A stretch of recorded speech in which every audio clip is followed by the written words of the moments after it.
Hey everyone, welcome back. ये एक वांशियन fan fiction है, ऑलवेज यू माय लव। ये इसका पार्ट 3 है। प्रीवियस पार्ट की लिंक डिस्क्रिप्शन में है, आप वहाँ पे चेक कर सकते हो। तो चलिए बिना देरी के शुरू करते हैं। जब विंग की बॉडी से पूरा जहर निकल जाता है तो वांगची विंग को कैरी करने आगे बढ़ ही रहा होता है। विंग बोलता है, क्या कर रहे हो, वहीं रहो। वांगशी बोलता है, तुम्हें कैरी करने आ रहा हूँ। विंग बोलता है, नहीं। वांगशी बोलता है, क्यों? विंग बोलता है, वो मैंने कपड़े नहीं पहन रखे। वांगशी बोलता है, तो? विंग बड़ी आंखों के साथ वांगशी को देखता है और अपने आप को और ज़्यादा पानी के अंदर कर लेता है। वांगशी बोलता है, मैं ऑलरेडी देख चुका हूँ। विंग बोलता है, बट लेकिन वांगजी उसे फिर भी कैरी कर लेता है। वांगजी उसे बैग पे बिठाता है, उसे कपड़े पहनने में हेल्प करता है। उसके बाद वो उसके बालों को ड्राई करता है। विंग वांगजी से पूछता है, वांगजी, वैसे उसने मुझ पर हमला क्यों करा? ये सुनते ही वांगजी पहले थोड़ा शांत हो जाता है। उसके बाद बोलता है, विंग, क्या ये नॉर्मल नहीं है कि तुम एक प्रिंस हो और वो तुम्हें पाना चाहे? विंग बोलता है, लेकिन मैं ही क्यों, और कोई क्यों नहीं? वांगजी हल्का सा विंग के सर में हिट करते हुए बोलता है, इस दिमाग को ज़्यादा चलाना बंद करो, ये भी थक जाएगा, और आराम करो। विंग पार्क बनाता है, वांगजी उसे बेड पे लिटा देता है।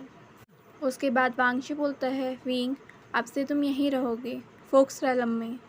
ये सुनते ही विंग हैरान हो जाता है। वांगजी विंग के लिप्स पर अपनी फिंगर रख देता है। अब कुछ मत पूछना और कुछ मत बोलना, तुम्हें विश्वास है ना मुझ पर? विंग बोलता है, हाँ। वांगजी बोलता है, हाँ तो बस, क्या तुम्हें खुशी नहीं मिलने की? उसके बाद वांगजी वहाँ से चला जाता है। वांगजी अपनी और विंग के पेरेंट्स के पास जाता है। विंग की मदर पूछती हैं, अब वो कैसा है? वांगजी उनसे बात करता है कि अब वो ठीक है, और वहाँ पर उनके बीच कुछ और बातें भी होती हैं। इधर विंग सोचता है, ये चीज़ें इतनी सिंपल तो नहीं हैं जितनी लग रही हैं, ज़रूर बातें कुछ बड़ी हैं। उसके बाद वो आंखें बंद करके सोचने लगता है कि आखिर उसके साथ क्या क्या हुआ है। तो अब यहाँ से फ्लैशबैक क्या हुआ था।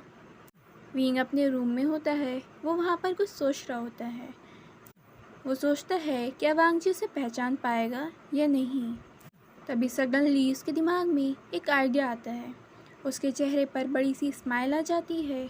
वो जल्दी से दौड़ता हुआ आयुआन के पास जाता है। वो उसे बड़े प्यार से ही बुलाता है, युआन। आयुआन विंग की तरफ मुड़ता है, हाँ ब्रदर वे।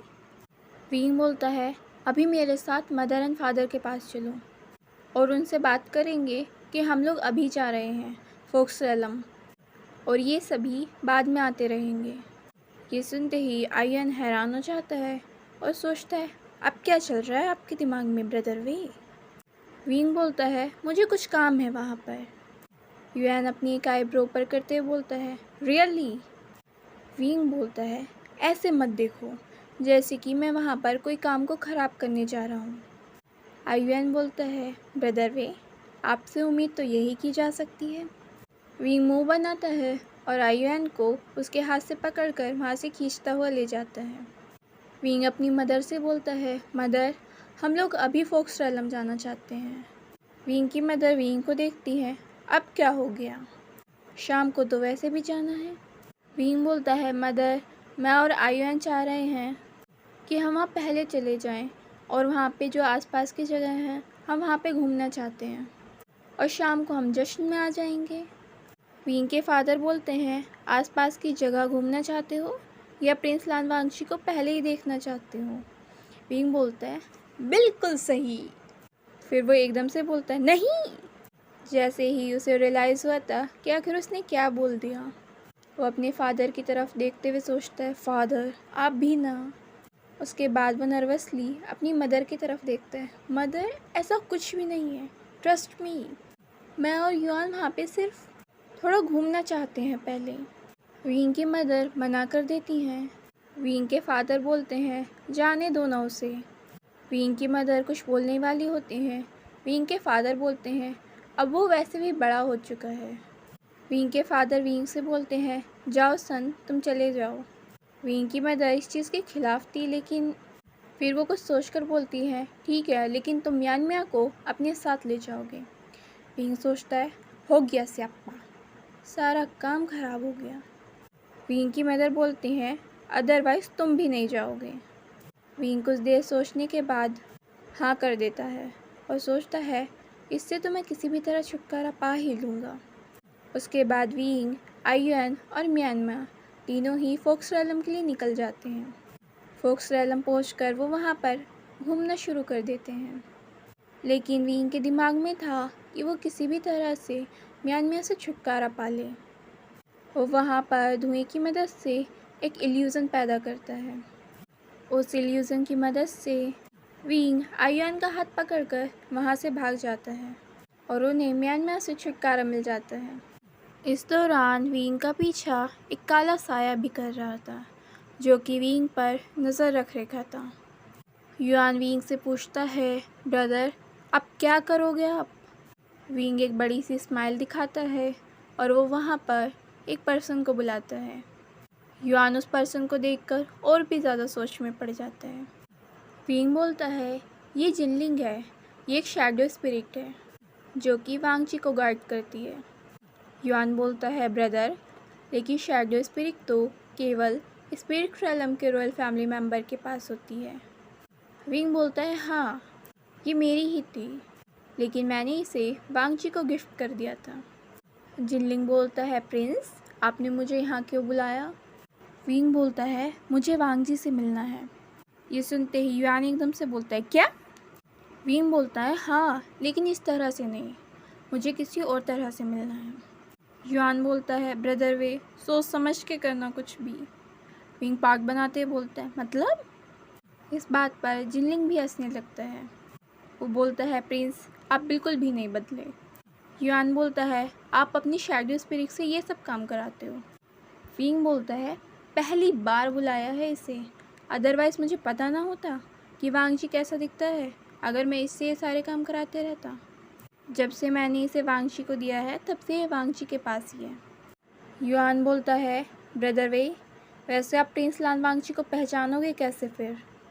विंग बोलता है, सिंपल, जो भी पर्सन सबसे ज़्यादा हैंडसम होगा वही वांगजी होगा। युआन बोलता है, ब्रदर वे, ये कौन सा लॉजिक है? अगर आपको कोई भी हैंडसम पर्सन मिलेगा आप उसे प्रिंस लान वांगजी समझ लोगे। विंग बोलता है, देखते हैं। युआन का मुंह खुला का खुला रह जाता है। हाँ? विंग नर्वसली स्माइल करता है। उसके बाद वो जिनलिंग से कहता है, मुझे किसी भी तरह तुम मेन पैलेस में ले जाओ, उसके बाद आगे का काम मेरा है। हम लोग वांगची को देखते हैं जो कि कोर्ट पॉन्ड में नहा रहा होता है। तो वहाँ पर विंग आता है। विंग वहाँ पर वांगची को ढूंढता ढूंढता आया था।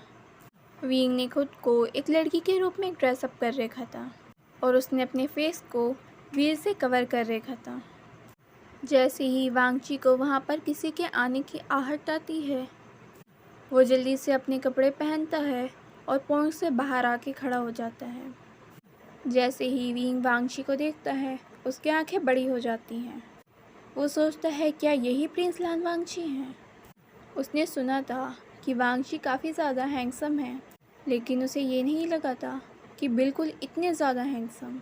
विंग वांगची की तरफ बढ़ता है। जैसे जैसे वो बढ़ता है वैसे वैसे वो वांगची के फेस को ऑब्जर्व करने की कोशिश करता है।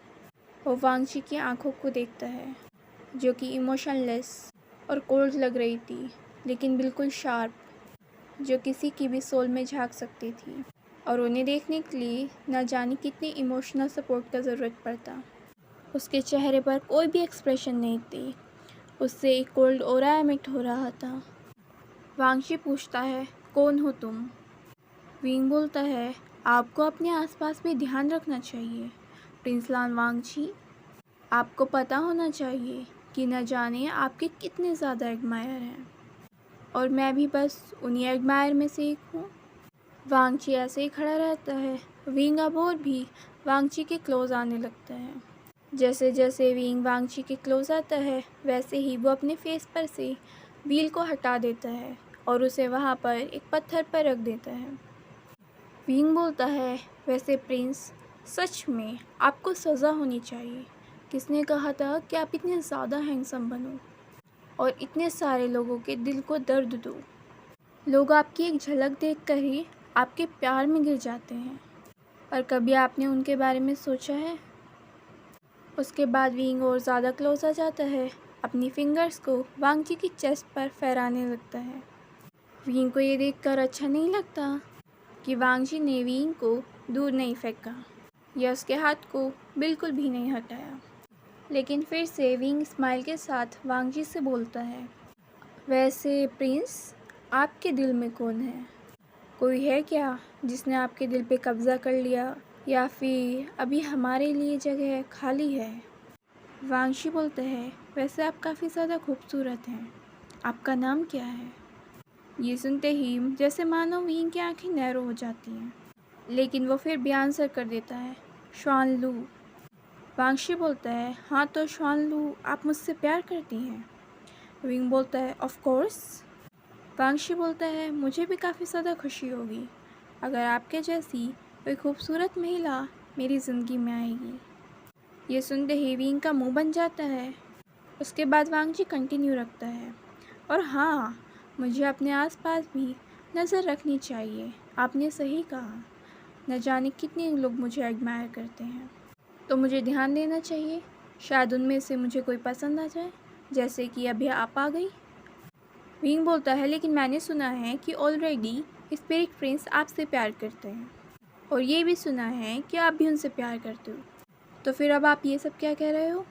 वांगशी तभी विंग को उसकी कमर से पकड़ लेता है। अगर आपके जैसी कोई खूबसूरत पार्टनर हो तो कोई इस बारे में दोबारा सोच सकता है। विंग बोलता है, लेकिन ये गलत नहीं होगा।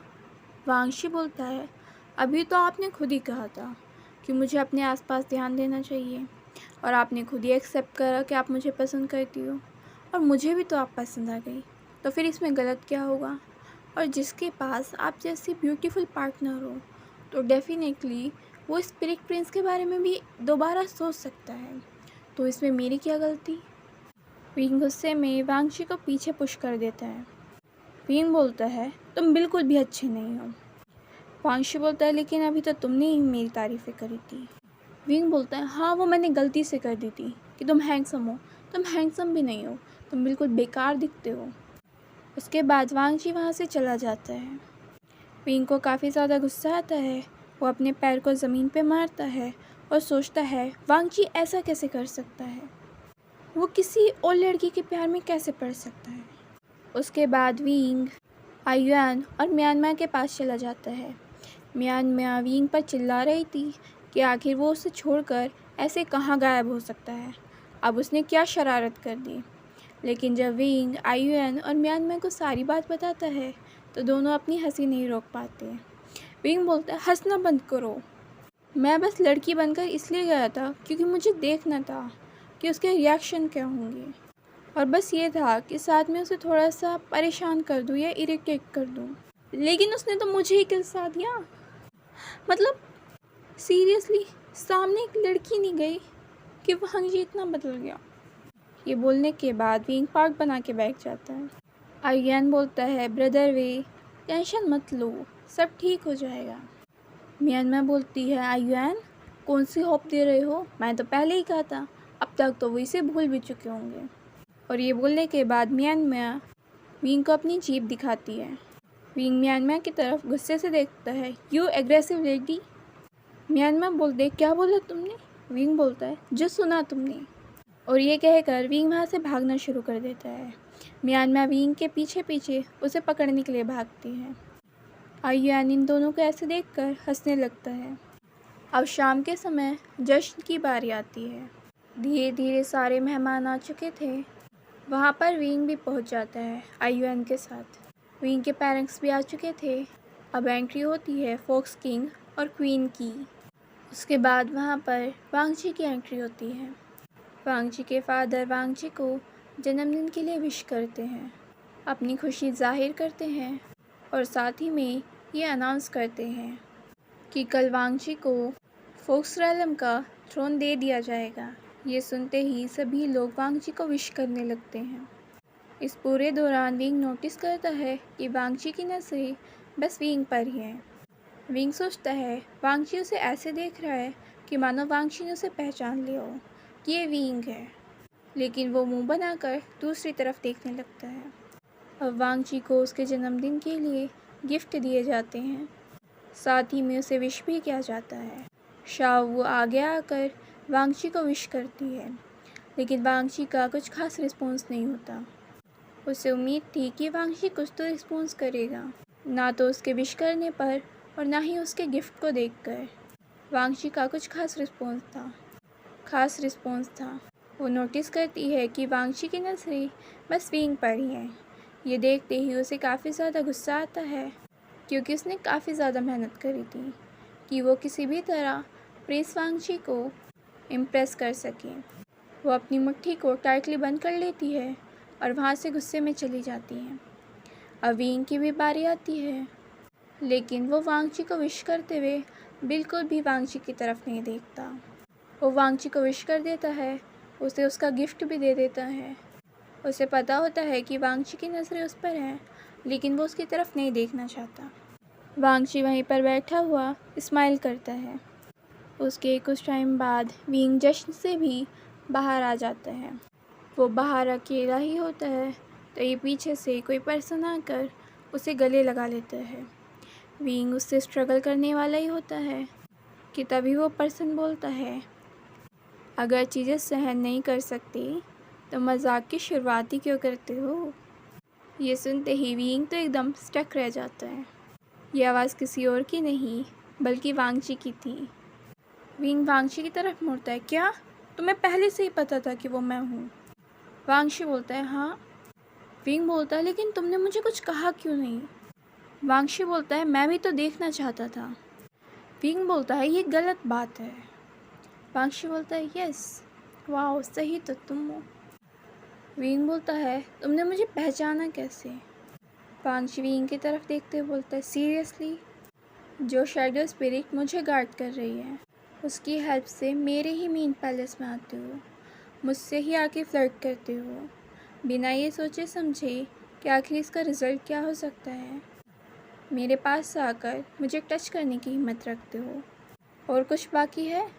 विंग पार्क बनाते हुए वांगची की तरफ देखता है।